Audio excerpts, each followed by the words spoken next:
Hello, नमस्कार दोस्तों। आज मैं आप लोगों को लोकतंत्र के बारे में बताने जा रहा हूँ। आइए हम समझते हैं कि लोकतंत्र और संविधान को बचा जाने की जरूरत है। यही वह 26 जनवरी का गौरवशाली ऐतिहासिक दिन है जब भारत ने आजादी के लगभग 2 साल 11 महीने और 18 दिनों के बाद इसी दिन हमारी संसद ने भारतीय संविधान को पास किया। खुद को संप्रभु लोकतांत्रिक गणराज्य घोषित करने के साथ ही भारत के लोगों द्वारा 26 जनवरी को गणतंत्र दिवस के रूप में मनाया गया। 68 वर्षों के बावजूद आज भी हमारा गणतंत्र कितनी ही कटीली झाड़ियों में फंसा हुआ है प्रतीत होता है। अनायास ही हमारा ध्यान गणतंत्र की स्थापना से लेकर क्या पाया क्या खोया के लेखे जोखे की तरफ खींचने लगता है। इस ऐतिहासिक अवसर को हमने मात्र आयोजनात्मक स्वरूप दिया है, अब इसे प्रयोजनात्मक स्वरूप दिए जाने की जरूरत है। इस दिन हर भारतीय को अपने देश में शांति, सौहार्द और विकास के लिए संकल्पित होना चाहिए। कर्तव्य पालन के प्रति सतत जागरूकता से ही हम अपने अधिकारों को निरापद रखने वाले गणतंत्र का पर्व सार्थक रूप में मना सकेंगे और तभी लोकतंत्र और संविधान को बचाए रखने का हमारा संकल्प साकार होगा। गणतंत्र के सूरज को राजनीतिक अपराधों, घोटालों और भ्रष्टाचार के बादलों ने घेर रखा है। हमें किरण किरण जोड़कर नया सूरज बनाना होगा। हमने जिस संपूर्ण संविधान को स्वीकार किया है उसमें कहा है कि हम एक संपूर्ण प्रभुत्व संपन्न समाजवादी पंथ निरपेक्ष लोकतंत्रात्मक गणराज्य हैं। यह सही है और इसके लिए सर्वप्रथम जिस इच्छा शक्ति की आवश्यकता है वह हमारी शासन व्यवस्था में स्वात्मना नजर आनी चाहिए और ऐसा नहीं हो पा रहा है तो उसके कारणों की खोज और उन्हें दूर करने के प्रयत्न इस गणतंत्र दिवस पर चर्चा का मुख्य मुद्दा होना चाहिए। एक राष्ट्र के रूप में आज से 68 साल पहले हमने कुछ संकल्प लिए थे जो हमारे संविधान और उसकी प्रस्तावना के रूप में आज भी हमारी अमूल धरोहर है। संकल्प था एक संपूर्ण प्रभुत्व संपन्न समाजवादी पंथ निरपेक्ष समतामूलक और लोकतांत्रिक गणराज्य बनाने का जिसके समस्त नागरिकों को सामाजिक, आर्थिक और राजनीतिक न्याय, विचार, अभिव्यक्ति, विश्वास, धर्म, उपासना की स्वतंत्रता, प्रतिष्ठा और अवसर की समता प्राप्त करने का पूर्ण अधिकार होगा।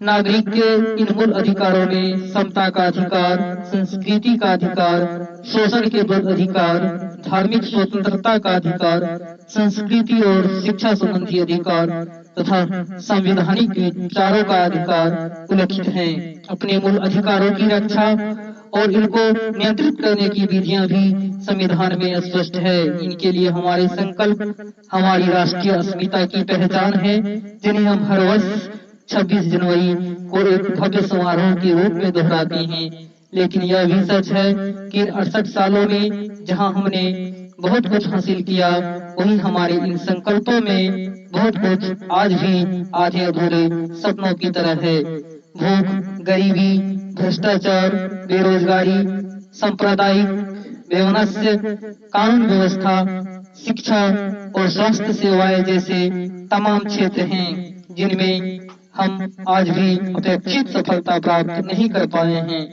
हालांकि इन्हें लेकर हमारे कदम लगातार सकारात्मक दिशा की ओर बढ़ रहे हैं। इसके लिए जरूरी है कि एक राष्ट्र के रूप में हम इन संकल्पों को लगातार याद रखें और दोहराएं। समाजवादी मूल्यों से प्रभावित एक समतावादी समाज की कल्पना और उसे तैयार करने के हमारे संकल्प सामाजिक, आर्थिक, राजनीतिक तीनों स्तर पर अब तक पूर्णतः सफल नहीं रहे। उदाहरण के लिए जब हमने समाज से जातिगत भेदभाव को दूर करने का प्रयास किया तो उसे राजनीतिक पनाह मिल गई। नतीजतन दबे कुचलों के बीच भी कई सामंत फलने फूलने लगे। कुछ शोषित शक्ति संपन्न तो जरूर हुए, पर शोषित समाज वहीं का वहीं रहा।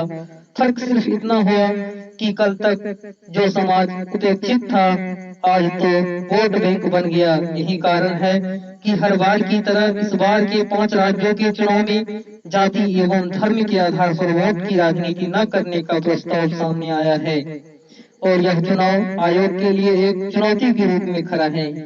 अपने देश में हमने सामाजिक न्याय के लिए कदम तो उठाए, पर सामाजिक सौहार्द बनाए रखने की जरूरत को भूलकर हमने सिर्फ और सिर्फ आरक्षण की राजनीति से सामाजिक न्याय को परिभाषित करना चाहा।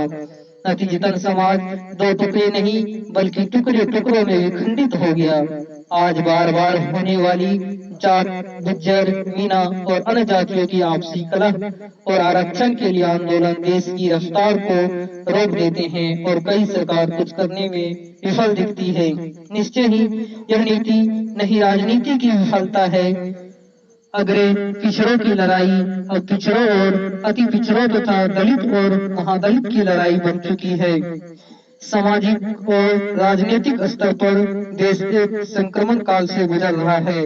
सर्वव्यापी भ्रष्टाचार एक राष्ट्रव्यापी मुद्दा बन चुका है। अचानक घोटालों की संख्या और उनके वित्तीय आकार ने मानो इस राजनीतिक व्यवस्था में हमारे विश्वास की जड़ें हिला दी है। हर घोटाले के साथ जुड़े चेहरे जब उजागर होते हैं, आम आदमी विश्वास करे तो किस पर, इस हमाम में तो सभी नंगे दिखते हैं, अब चाहे वो राजनीतिक गुरु हो या आध्यात्मिक। आज हमारी समस्या यह है कि हमारी ज्यादातर प्रतिबद्धताएं व्यापक न होकर संकीर्ण होती जा रही है, जो कि राष्ट्रहित के खिलाफ है। राजनीतिक मतभेद भी नीतिगत न रहकर व्यक्तिगत होते जा रहे हैं। नतीजतन लोकतांत्रिक परंपराओं की दुहाई देते हुए भ्रष्टाचार एवं काले धन जैसे गंभीर मुद्दों पर नियंत्रण के लिए की गई नोटबंदी भी सकारात्मक रूप नहीं ले पाई। भ्रष्टाचार एवं काले धन का विरोध करने वाले भी सिर्फ राजनीतिक गुटबंदी की और गतिरोध मुजाहिर ही बनकर रह गए। लोकतंत्र में जनता की आवाज की ठेकेदारी राजनीतिक दलों ने ले रखी है, पर ईमानदारी से यह दायित्व कोई भी दल सही रूप में नहीं निभा पा रहा है। सारे ही दल एक जैसे हैं, यह सुगबुगाहट जनता के बीच बिना कान लगाए भी स्पष्ट सुनाई देती है। क्रांति तो उम्मीद की मौजूदगी में ही संभव होती है।